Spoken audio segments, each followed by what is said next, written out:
wait and see what RA do pick up. They could maybe opt into top or jungle if they wanted, right? A lot of times we do see like early Maokai's come out. If they prefer to get their hands on something like an Udyr, like that's always in the cards. But looks like the Rel actually going to be the flavor of choice. You would expect that to go to Kanavi. Again, just how good it is at being able to find those grubs and really just set up ganks in mid and bot.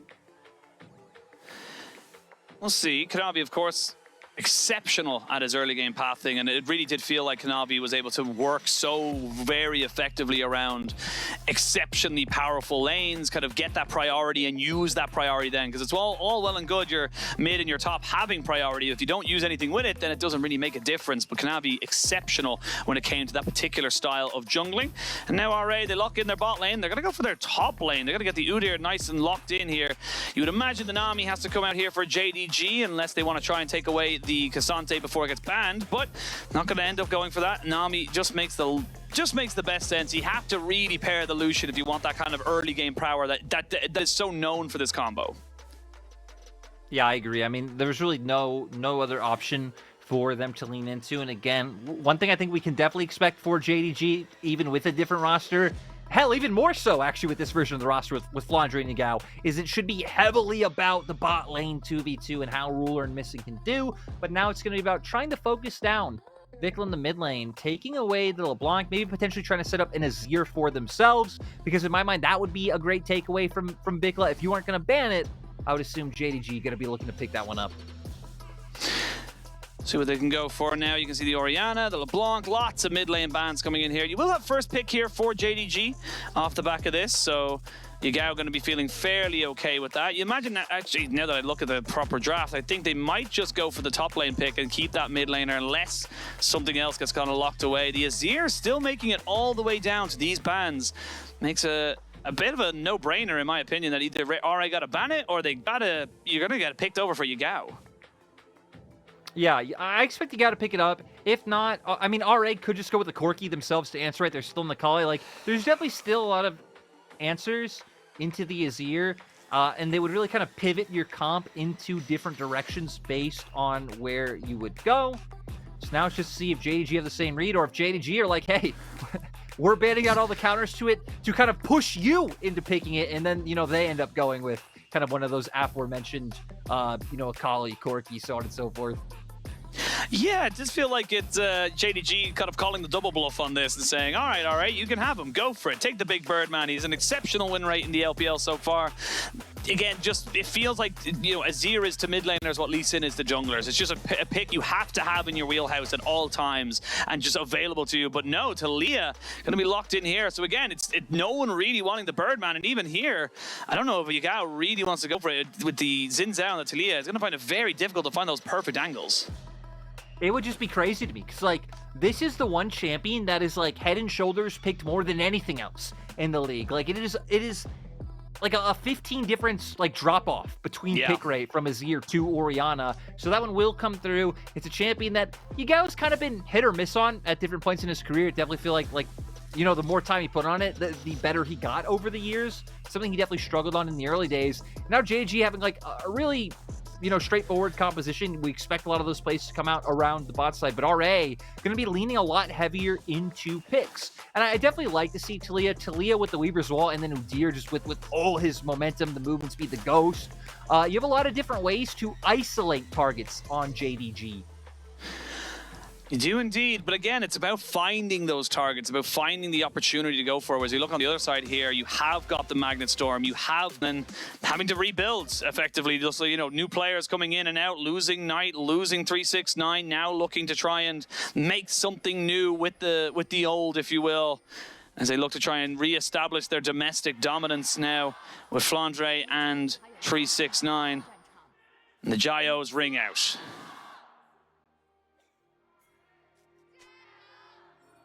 Oh, poor RA. Sad. No, you know, I was gonna say I actually really like this RA roster too. Like, it's definitely a fun roster to put together on paper. Xiaoxu last year just showed he is such an exciting player to watch. So, yeah, let's see if they got some fight in them, or who knows? Again, someone could be listening and be like, "Lyric, what are you saying? Let's see if JDG have some fight in them." Yeah, those 4 people in the crowd would be saying that. I feel Oh, awful no. saying that. No, I don't mean that. I don't mean that. But I completely agree with you. Make it 5 people now, Sheen. Make it 5 people. You know what? If RA have 1 fan, it's me. You know, if RA have no fans, then I have left this earth. But I completely agree with you. I think on paper, you know, even Assum and Zorah have always been around as some of these kind of almost breaking into the top tier. I mean, you know, I would definitely put them as a high B, low A if we were to do a tier list as such of their positions. And it's hard. There's 17 teams in this league, and unfortunately, that's just how the dilution of competition works. Some teams get some of the bigger players, like Ruler and Knight, and some teams you kind of have to find a diamond in the rough. I genuinely believe that Xiaoxu is one of those players, and I'm very, very excited to see what he can do in this year and what he can do with RA. I'm scared that like we've now talked about quite a bit, and you know, yeah. I feel like when you talk about quite a bit is when their downfall just happens right before your eyes. Yeah, Flandre becomes the greatest like 1v1 top laner he's never been. He just absolutely dumpsters them. But look, we can only see what happens. I remember the days of top lane Azir and Malzahar, and I don't want you to disrespect that either. Yeah. I don't want to go back to it either, so we'll hopefully never have to live that horrible hell again. Ooh, looks like Naiyou actually going to get pretty aggressive and walk into Kanavi's jungle. We're going to see if they spot each other out. I mean, it'd be very easy for RA's bot lane to potentially follow up. I don't know if they've gotten wave into turret yet, so they actually might have to make the long trek around. Oh, I love this from Kanavi. He's just basically completely given no information up. Now they know where he is, but he had full idea of where Naiyou was coming in around from. So his blue buff invade shall not happen. And this is kind of the fun things we've seen a lot from this red side and the terrain differences, because you have such a wider access to the blue buff on both sides from it. We have been seeing teams look to be a bit more aggressive, look to try and maybe, you know, move the jungle pathing a little bit off kilter, but Kanavi proving once again why every year when we come into the LPL, every split when we come into the LPL, he's just one of the smartest junglers we have in the domestic league. Yeah, always something you gotta watch. Definitely been like up and down depending on the split, but even like Kanavi's down splits are still like JDG in contention for championships. So you know, I think that's a pretty good skill floor to have. Oh, for sure. I mean, you're always making it. Again, he's always had some fantastic moments. It does feel a little bittersweet. Obviously, his performance against T1, not incredible, to say the least. If I'm being totally honest with everybody. That series has scarred you, hasn't it? I was obnoxious, and I have to accept that was kind of, I really was obnoxious, and I really was just being an absolute pain to a lot of people. But it hurt, man. I thought JDG were going to do it. I thought they were going to. I genuinely believe they were going to be the first Golden Road team, and look. Them, like, you know, much like a driving instructor pointing to one of the pedals, them's the brakes, and that is just how League of Legends works in a nutshell. Sometimes 1 best of 5 is all you have, and it didn't happen on the day. So we'll see what JDG can do this year. Most times 1 best of 5 is all you have. Yes. Actually, at Worlds, I think every time 1 best of 5. Yeah. But you know what? Contrary to most popular thoughts, I am an advocate for single elimination, and I think most incredible storylines come from single elimination. I know that's controversial to a lot of people who love the double elim, and double elim has its place, but I am a single elimination appreciator. That's fine. We're not having this debate on broadcast. Yeah. You're just wrong. But that's moving very forward, fair. Look, again, we're hitting on Flandre, first time back since 2022 Worlds. Is on like the losing side of the matchup, right? Xiaoxu is just gonna be able to push him in. Is gonna be able to use all that AOE from his R, and just constantly pressure turret. Looks like he's been on a bit of a better end. Sorry, I just got enamored by the fact that Ruler and Missing are just making sure that they can't farm. Maybe expecting Assum to go for a bit more of an aggressive play.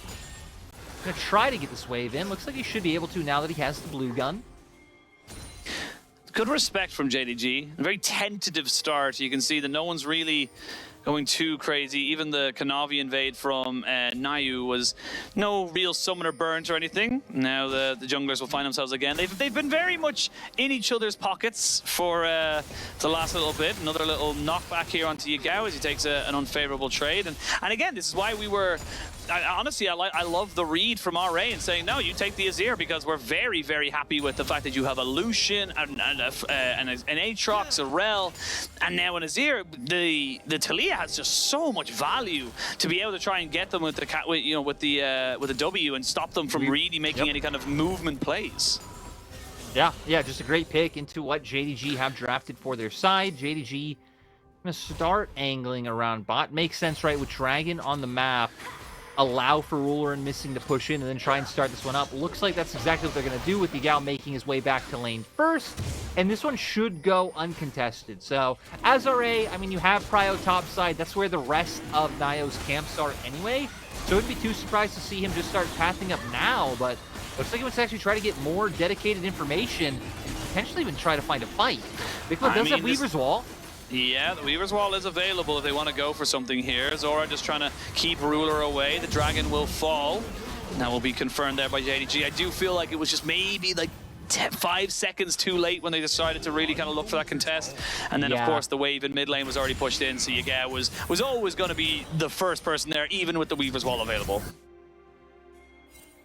Yeah, not going to be able to find anything off that one. And JDG, once again, setting up some nice vision so they know exactly what's going on. Oh, they look for this. Kanavi does not have his ultimate, though, so they can't really look for a full connection to this. They are going to try and predict the flash. Doesn't quite connect with it. Double flash burn. Bubble does not land right at the backside of this. Kanavi, though, has to be very careful with where he's able to walk away from this one. We'll have the flash and get the heal from Missing, as there was a Vicla on the way. Nice little stun to come in. No one's going to get hit by the knockback. The Aqua Prison is good. Kanavi will finally go down, but can they get anything else about Yagao? How do you miss everything there? And now the Moonlight Vigil comes back on the backside. Ruler will walk away with his tail between his legs. But look at all these chakrams. They finally get the tidal wave. This fight is still going. Missing goes down, and finally Ruler gets a kill in here. They look to try and take out Yagao, and they will. Ruler wants that kill, and he will get it. He will get a triumph to keep him alive. But that was just chaotic at best, and JDG fumbling the ball in execution. I am at a loss for words. Yagao, we were saying people been doing you dirty. They haven't been paying you the respect you deserve. I believe he got stunned through the rocks. If I saw correctly, then obviously the Emperor's Divide was just not in. Here, I mean, good angle coming out from JDG. I like that they take it slow. You know, they know these summoners are going to be forced. So Kanavi gets the Q here, but the bubble not able to connect either. And then with Naiyou moving over, they know that Taliyah can get here first too, which is why they so quickly back off. So Kanavi actually survives a lot longer than I expect. Doesn't get hit by that W coming through. Great bubble. And then Yagao. Oh, God, you just hate to see it, man. Oh, he wasn't even close, man. That's real. You know, we're to keep getting the replay. That's really all she wrote, right? Look at these health bars. Already so many key abilities down on the side of JDG, and then the Aphelios just able to run them down. Good healing coming out from Naiyou. Gets the triumph in the end, too, to even buy a bit more time. So now 2-0 to Taliyah, 2-1 into Aphelios. Big carries on the side of Rare Adam. Oh yeah, big time. And JDG, they're lucky Ruler picked up those two kills as well, because at least he's not going to fall too far behind. But I really love the proactivity and honestly just the straight up commitment from RA in that last fight to kind of say, no, we can still go for this. Go for the dive. They've messed up absolutely everything, and they rightfully punished. They got the 4 kills. They've got their carries off to a fantastic start, and this is just a really positive beginning here for RA. We'll wait to see how it kind of, builds into the rest of the game. But I mean, like, again, you take those positives for RA. This could be a huge scalp if they're able to continue this momentum. Yeah, and I mean, right, they have a lot of tools to be able to do so. Weaver's Wall is going to be up once again, like, very soon. They've been maintaining Prio and a CS lead in the top lane this whole time. They have a CS lead in mid, even if only very slight after this wave's down. And look, RA even having a good understanding of what to do this, push into the enemy jungle, get some vision. I think that's one thing they showed a pretty decent read of in the first game against Weibo, is it's some, like, pretty good objective trades early on. and like knew where they weren't strong, knew when they were strong. It was really only once we got to the mid game where they really started to falter in some of the fights. So hopefully now with having, I'd say, a composition and a mid lane pick like Talia that is better suited for, I think, what their strengths were shown in that series, you know, this should give RA the push forward they need. Now it's all about what they do with it, because what always strikes me as one of the biggest issues with some of our like mid to lower table teams is, and we saw it yesterday with Ultra Prime and LGD, you get an advantage and you don't do anything with it, and then the game stagnates, it gets stale, and no one really does anything from there. Those little moments are what are going to be the difference maker for RA from, are you a playoff team or are you a, you know, regular season team as such. But right now, happy to continue the pressure on bot side. No flash available for Ruler. They know that, so they're just making sure they get the full push in as they look to try and maybe can equal out these dragons in 27 or 20 seconds time. I like that RA, you know, trying to get vision control back over bot side. There's still some nice wards down there for JDG. JDG just did a nice job of littering the whole area, so even committing a few control wards wasn't enough to completely sweep JDG. Looks like they got all the river vision, but still at least having that one in the lane brush. You would expect JDG to not look for a contest, but we do have everyone moving over here. That was close there. Vicla almost catching out Yagao. We haven't really been able to look at top lane that much, but it's a 20 CS lead already. And that is just kind of growing. And again, this was Udyr picked first. Flandre wanted this matchup with the Aatrox, and it's really not gone as well. Obviously, you are going to get pushed in, but 20 CS seems like a lot for a matchup you should have been able to kind of deal with. But we'll see if it does lead to anything more or anything less as we move on. The really big thing, I think, right now for JDG is the power that Yagao has, the fact that he has got the Nashor's Tooth rather than the Vicla who went for the boots first before finishing his item. But yes, cheeky little steal from Kanavi, just making sure they have vision. Yeah, I'm going to make it, I guess, not more awkward, because realistically there shouldn't be a great way for JDG contest. We do have Mandate coming up now for Missing, so Ruler and Missing both being on their first spikes means they are going to be pretty strong, but still coming back on the map. Nothing going to come from it. So for JDG, this is where, since Ruler and Missing are catching this wave, I kind of like that Kanavi waiting around bot side, making sure that there's no like pivot from RA into trying to punish the solution Nami. But it also means you're not going to end up picking up these grubs on the top side. I mean, Herald's going to be spawning in 15 seconds, so it wouldn't have been a whole lot of time anyway. Yeah, Vicla will just keep Kanavi away. Make sure that there's nothing else to be said about that particular setup. No real damage onto the plates from either side. A couple here or there, but nothing major. And there goes the grubs. The Void grubs not going to be taken at all, which is strange when you have a Rel on your team that can take them so easily with the crash down and getting rid of the shields. So interesting enough to see JDG just completely ignoring that objective. Actually, both teams, to be perfectly honest, completely ignoring that objective and opting for a little bit more of a bot lane focused game plan. Yeah. And now going to be able to move their bot lane up in time for Herald and start contending for this one. Both mid laners do have TP, so it'd be really easy for anyone to just join outright if they want to go for a fight. But it looks like with the amount of camps coming up in Kanavi's topside jungle, that's what he's focused on right now. You probably expect a bit of a reset coming out for Naiyou, is now being spotted, might just start pathing up towards top.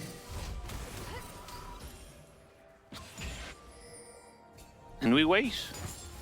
Both teams happy to wait for the next. There is a Rift Herald available, and Rift Herald, when it functions correctly, is a pretty powerful tool to crack open some turrets. Black Cleaver finished up here for Naiyou, so he's in a pretty good spot to set up his AD carry for success. All summoners available for both teams, and the Rift Herald does get taken, you imagine, pretty easily here by RA. No real contest to come in. Maybe a fight after the fact as they look for something. There's the tidal wave to come in. Does get the wind, becomes lightning to try and set it all off. They're trying to kill off Missing, but they just can't. There's going to be a Weaver's Wall to try and separate Kanavi and Flandre a little bit isolated from their team. Kanavi doesn't have a flash. He does have a hope and a prayer. Will he be able to get away from this? I don't think he will. Double kill comes in here for Naiyou, and that is a really good punish here from RA, not giving up the objective without a fight. Yeah, they lose the Rift Herald, but like getting 2 kills, so they're going to keep up pressure in this mid lane. If they could have pivoted this into, you know, maybe getting someone back into a side lane and losing something, looks like they'll be able to do that now with Xiaoxu having TP, so we'll be a little bit denied, a bit more gold picked up. Now it's going to be about how much impact JDG can find with the Herald. But we're going to go into the replay because I like how RA find the start of the fight. You just catch missing out. It's going to be a little bit awkward for the side of JDG. But Kanavi, with an ultimate chained into the culling wasn't enough because this Weaver's Wall was just so crucial to cutting off the rest of JDG, not allowing Ruler to get any more damage down, you know, put a bit more pressure on RA to try to not follow up on the Kanavi chase. It just couldn't happen. Yeah, just could not happen. And yes, JDG do get the Rift Herald. They will have that available to them to potentially crack open this mid lane turret if they so choose, but they don't get anything else out of it. They're still falling behind in gold. There's great kill distribution between RA's kind of carries, and especially on Azin Zhao, who in this early game, if he's able to get up to that tanky bit where he's being a bit more of a nuisance, he's putting himself into the line of fire. That is huge for someone like RA, or for a team like RA, to be able to make more of those plays. Yeah, it's really just going to be able to do so much. Now it's going to be all about them kind of trying to preempt the plays that JDG want to make. Considering that they aren't able to generate push in mid, it would be really hard to try to angle for a Herald play there unless they start to overload the lane, you know, maybe bring Yagao over first and just allow Taliyah to push, but that would be giving a lot over to their side. Looks like it's what they're thinking about with Yagao moving over to cover for now. And they thought about it. 2 items now here onto Ruler as he just finished up his rapid fire cannon, so going to be bursting people down fairly quickly. Oh, Yagao, you can't. No. Oh, he just about gets away from it. And he's going to put out the Emperor's Divide. He will survive. I feel like that was maybe a little bit of a misstep from Vicla. Just wasn't expecting him to just honestly just use his dash over the wall. Yeah, but still, this should set up well for RA because now it means Emperor's Divide not going to be up for Dragon. Key tool if they wanted to try and find one of those, you know, swoop in, get Assum while he has no flash. Now not going to be available to them. They get a tower as well, pretty much for free. Yagao had to go back as they look for him, engage onto missing. Moonlight Vigil will put him in place, but it will not do anything else. Flash burnt there by Naiyou, but now already the Reaper's Wall comes in, and that's going to be a nice little outplay from Ruler. Really well done there, despite it basically being a 4v1. And the whole time, we actually had Flandre and Kanavi trying to kill Xiaoxu in the top side, and looks like he somehow managed to escape. Assum! Holy moly, Ruler is saying, all right, guys, you had your fun, and I am not accepting this disrespect. We are world semi-finalists regardless of how you play, and this damage is disgusting coming out here from the side of the solution. This is where you get the whole, like, Karsa 369 copy pasta, but just about Ruler and literally everyone else on JDG. Yep. Right now. Absolutely, and now look at the shift in tempo is insane because of that failed dive on mid. RA have to take resets, they can't defend bot lane. Yagao's mistake is basically null and void. The Dragon goes over to JDG, a kill went over to Ruler. This is a monumental shift of pace now, and again, it's Ruler just outplaying RA, going way too far forward. Yeah, I respect them trying to get on to missing, find that kill. They were, you know, so close, haven't been able to follow up, flash not there, but yeah, has the culling available. Great flash over the wall to make sure nothing's of it, and Vicla not able to find anything. Ruler was there, then he wasn't. Yeah, and again, just little mistakes like that are what are going to plague RA. We saw it in their Weibo series as well, where they had good advantages, they had good moments to maybe pick up an upset win and maybe bring themselves to a little bit more kind of cohesion in these early stages of the season, but it's plays like that where they go a little bit too hard, they go a little bit too ham, and it does really hinder them so very much so. And the Rift Herald will just about get its charge off, won't kill off the turret just completely, but still getting the value out of that nevertheless. So now come back into live where this game is really standing. Gold is basically non-existent in terms of a lead for RA. It's a little bit here, but it's not really that big of a deal. 2 dragons to 1. It's an Ocean Soul as we hit the 20-minute mark, and of course Baron on the Rift. The possibilities for RA in this early game or from the early game to the mid, are very quickly kind of dwindling. They haven't really made the advantages they needed to with that early start. I mean, Flandre's going to give it to them here. Yes, Flandre will in fact give them over a little bit more gold, and they will be able to pick that one up for themselves. So you know what? I feel like anytime I speak positively of a person on JDG who isn't Ruler, they don't seem to take kindly to that, and they want to give over another advantage. Flandre gets a pass. Flandre didn't play pro last year. You know, if you're out there like, hey, it's Flandre, where's he been? He, you know, was not on a starting roster last year. Last time he played was 2022 Worlds. Again, Yagao on the play bot doesn't get the same excuse, but Flandre gets it. Flandre gets a little excuse. We'll give Flandre the pass. Still a Worlds winning top laner, regardless of how you spin it. And we come back and see what they can do. Again, I'm not surprised to see maybe a little bit of rust, shall we say, on JDG. This team is, as much as it is the same, replacing your two subtle laners with basically three completely different new players is always going to be a tough ask between anybody. And Udyr, Xiaoxu, he's having a bit of fun on the top side. He's 0-0 and 3. He's got himself a 20 or nearly 25 CS lead, and he's going for that Riftmaker. So he's going to have a little bit of kill pressure onto this Aatrox. Yeah, definitely going to have a bit of strength behind him. We also have Assum going with the Ghostblade build, which we've already had a few times. I think it's a little bit more understandable. It's like, okay, Flandre going the lethality route isn't going to be, you know, super tanky on the opposing side. For anyone who didn't hear, again, lethality now does just scale. It does just convert 1-to-1 with armor pen. Isn't the silly, like, 0.6 to 1 that it was in previous seasons. We don't need more math in League of Legends. No. There's already enough of that. I think Hui is one of those. I think Xiaoxu actually picked up the. Yeah, he did. He picked up the Rift Scuttler. As Assum takes a fair chunk, but with a hug and a campfire, he'll be fine. And whacks himself away. You can see the damage coming out here from that Lucian, but Ruler also has to respect the Vicla Talia TP from Xiaoxu to bring himself right back into this fight. And with a minute until Dragon, this is a very early posturing from both sides to try and get some priority, some pressure. And now Vicla might be in a bit of trouble here, and his jungler might have to try and bail him out. There will be a flash available for Naiyou, but you don't want to be using that just now. He does get caught out. Yagao picking that kill up for himself, and that could be the Baron. You've lost so much here as RA. These fights are just so weird. Like, the engage to that fight was Flandre literally just running at them. Just running at them. Still manages to find it. They didn't need to use some flash. Like you said, Baron now on the table.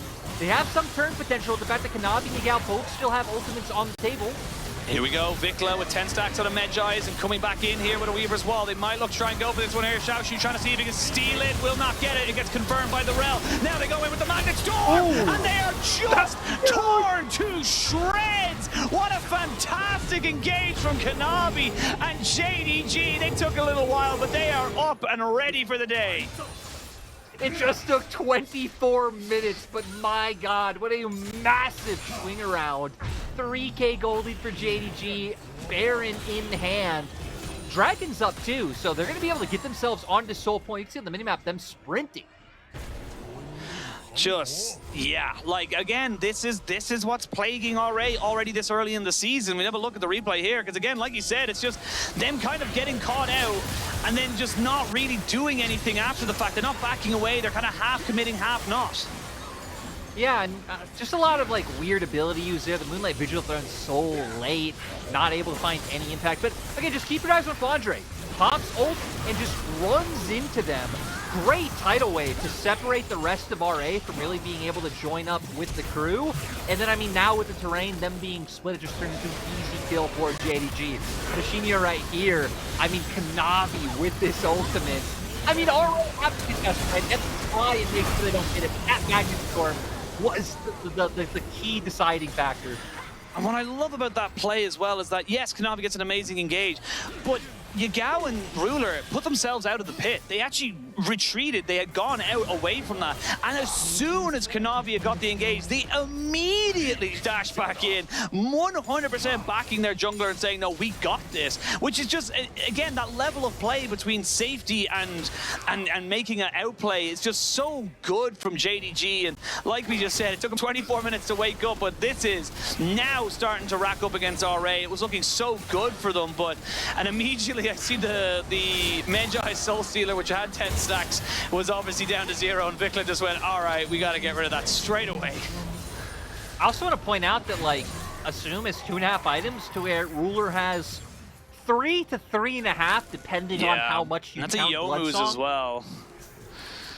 Yeah. Not great for DL kind of bursting down these tankier targets. He's going to have to hope and pray he gets onto Yagao or Ruler, but I mean, how do you defend this? And it's just getting harder and harder here for RA to really crawl back into this game. Yeah, we're gonna see, I mean, especially with, I mean, the range coming out from these Zir to whittle down this turret. You even still have the culling as Ruler, which typically in these situations just uses a zoning tool if a team really is trying to heavily commit into defending their base, but they're not even gonna be able to. I mean, they gotta make a decision. You gotta find a place to sit and stand and, you know, die on your feet or live forever on your knees, because at the moment they are having to take a serious bow to the side of JDG, and Naiyou just wanted to tickle someone and see, hey, can I go for this engage, and immediately loses half his HP. Yeah, you know, I agree. They should just run in. Scars on the back are a swordsman Shay machine. They should charge forward. Right now, they're just being warded off. They're just being toyed with here by JDG, who had a bit of a rough early game, but now 7,000 gold ahead, 1 dragon away from Soul. They've broken down 2 inhibitors. They own basically everything outside of RA's base. And honestly, there was a little part of me at the start of this game was thinking, man, maybe we've overestimated JDG. Maybe they're not feeling as confident or as controlled as we maybe thought it was.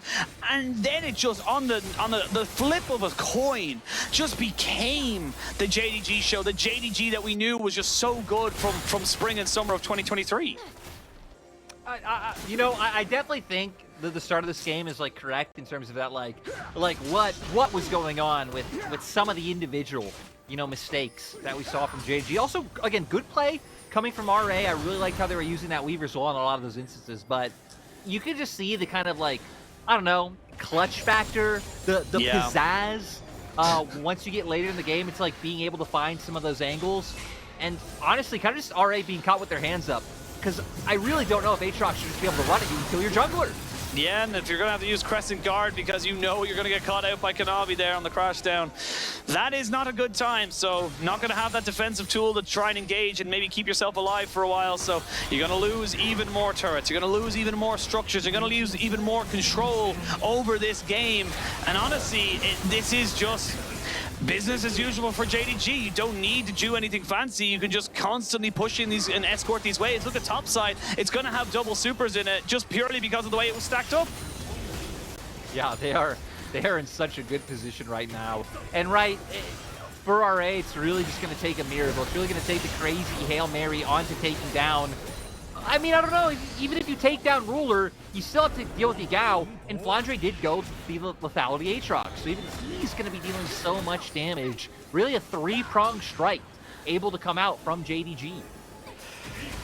And they've covered themselves with the turret, and Jesus, that is a hell of a lot of damage. And Zorah will have to very quickly scurry himself away. But now without that person, again, 1 health bar goes down, and you just can't posture here. You can't contest, because without having full access to everyone's abilities, you just cannot fight here as RA, and you have to make a decision. You have to try something, or you will just fall to death of 1,000 cuts. They're throwing stuff now, but the Moonlight Vigil goes wide, and they're just being toyed with now. Now, finally, they look for an engage, but this is all disengaging, and JDG, they've not even lost a bit of health. Nobody's even close to going down, and this is look like it's just going to be a slow and painful death for RA.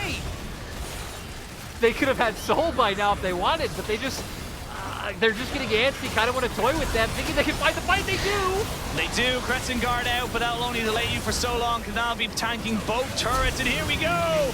Deleted before the shuffle could even finish. Ripbreaker doing work, but it's going to only take down Flandre, and finally Xiaoxu will get a bit of damage down. Will pick up a kill, but a 1-1-4 is not going to be enough. Ruler and Yagao still alive, and they're still looking for damage. That's just going to be it. And there is game 1 of this best of 3 for JDG, starting off with a win. Yeah, that was there was a lot of questionable moments in that game. A lot of rust. You know, that's what we'll say. You know, a lot of JDG members just getting back onto stage, RA, the mistakes in the mid game. You know,